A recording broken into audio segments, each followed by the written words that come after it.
Hello everyone. Winters आते ही सबसे बड़ा कंसर्न हो जाता है कुछ लोगों को डैंड्रफ का। ना तो वो डार्क कपड़े पहनना चाहते हैं क्योंकि वो डैंड्रफ यहाँ गिरता रहता है और बार बार उनका हाथ अपने सिर में ही जाता रहता है। इरिटेटिंग लगता ज़रूर है, लेकिन डैंड्रफ एक प्रॉब्लम है जिसका आज मैं सोल्यूशन बताने वाली हूँ। तो ज़रूर इस वीडियो को आपने एंड तक देखना है, और जो अभी तक हमारे साथ जुड़े नहीं हैं, जिन्होंने हमें सब्सक्राइब नहीं किया है, this is the time to do सो।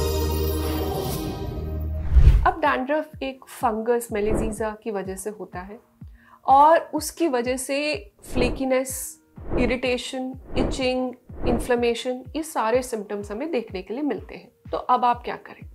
सबसे पहले आपको एक एंटी डैंड्रफ शैम्पू यूज़ करना है। मार्केट में कई सारे एंटी डैंड्रफ शैम्पू अवेलेबल है, पर समझना ज़रूरी है कि सॉल्ट्स क्या है। फॉर एग्जाम्पल, अगर हम निजराल शैम्पू देखते हैं तो उसके अंदर कीटाकोनाजोल सॉल्ट है जो कि एक एंटी डैंड्रफ है, आप वो भी यूज़ कर सकते हैं। फिर अगर हम सेल्सन को देखें, उसमें सेलेनियम सल्फाइड है, वो भी आप यूज़ कर सकते हैं। फिर हम देखें हेड्स एंड शोल्डर्स, उसके अंदर जिंक पायरेथॉन है।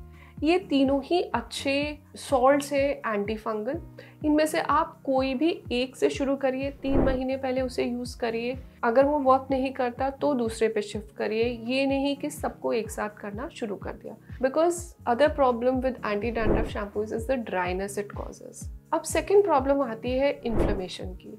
बिकॉज ऑफ द डैंड्रफ की वजह से हमारे जो स्कैल्प की स्किन है वो इन्फ्लेम्ड हो जाती है, रेड हो जाती है, जिसकी वजह से बड़ा अनकंफर्टेबल इची फीलिंग आती है। इसके लिए आपके डॉक्टर आपको हेल्प कर सकते हैं और कुछ मेडिसिन प्रिस्क्राइब कर सकते हैं जिससे ये इन्फ्लेमेशन और जो स्वेलिंग है वो सबसाइड हो जाए एंड आपको थोड़ा सा रिलीफ मिले। थर्ड हमारे साथ प्रॉब्लम आती है डैंड्रफ में कि इसमें फ्लेकीनेस बहुत हो जाती है, यानी कि वो फ्लेक्स गिरते ही रहते हैं। अब उसके लिए आप इन शैम्पूज के साथ ऐड ऑन कर सकते हैं एक लोशन इंग्रेडिएंट। लोशन में या तो कोलतार हो सकता है या सैलिसिलिक एसिड हो सकता है। डॉक्टर की एडवाइस लेके वो आपका डैंड्रफ की क्वालिटी चेक कर सकते हैं और आपको ये बता सकते हैं कि आपको ये कौन सा कॉम्बिनेशन बेस्ट सूट होगा। ये तीनों प्रॉब्लम्स तो टैकल हो गई, लेकिन इसके साथ कुछ डूज एंड डोंट्स होते हैं हमारे पास कि जो अगर हम कुछ चीज़ें हम करें जिससे डैंड्रफ बेटर होता है, कुछ चीज़ें हम ना करें उससे डैंड्रफ बेटर होता है। सबसे पहले अगर आपका डैंड्रफ कंट्रोल नहीं हो रहा है तो आपको ज़रूर डॉक्टर की एडवाइस लेनी चाहिए।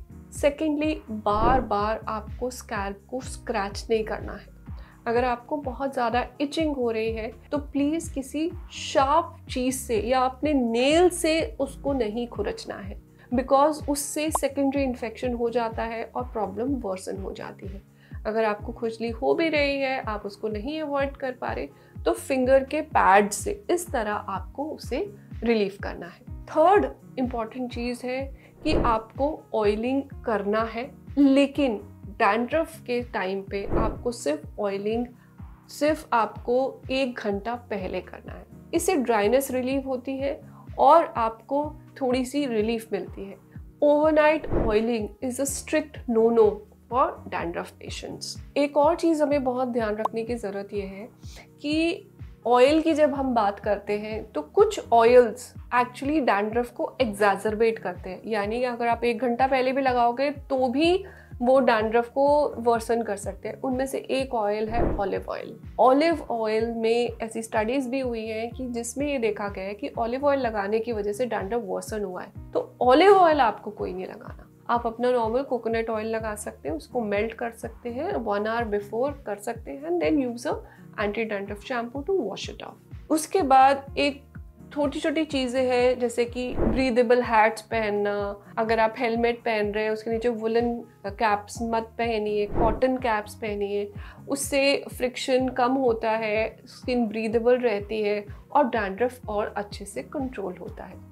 ये सिंपल चीज़ें आप ज़रूर इम्प्लीमेंट करके देखिए और फिर मुझे बताइए कि इसने आपकी डैंड्रफ जर्नी में कितनी हेल्प करी। मेरे नेक्स्ट वीडियो के लिए ज़रूर मेरा इंतज़ार करिए। Till the next time, thank you so much. Stay healthy and stay safe.